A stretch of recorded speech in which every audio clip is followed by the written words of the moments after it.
dont vous avez sûrement déjà connaissance. C'est l'histoire d'une femme à la perte de sang.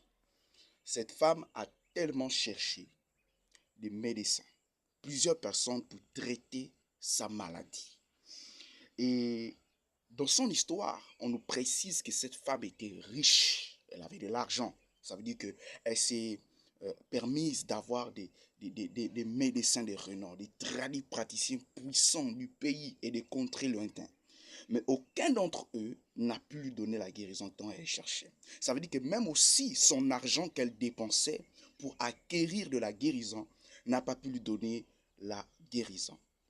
Au final, elle a tout perdu, tous ses biens. Elle s'est rétrogradée à une personne pauvre.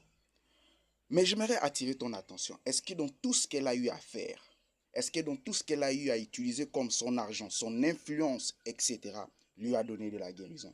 C'est pour dire que plusieurs d'entre nous, les chrétiens, nous sommes forts à dépenser, à nous endetter, etc. Parce qu'un tel homme de Dieu arrive de tel pays, un tel homme de Dieu parce qu'il a une onction particulière. On va jusqu'au point de dépenser notre argent parce qu'on cherche le mariage, on cherche les enfants, on cherche le travail, on cherche la promotion, on cherche à acquérir telle chose, au point de s'endetter, d'aller même jusqu'à se mettre la corde au cou, priver le bien-être de ses enfants, de son mari, de son foyer et de soi-même parce qu'on cherche à acquérir une guérison, une solution à un problème et tout. Mais dans l'histoire de cette femme, la parole du Seigneur nous dit ceci, que c'est par la foi.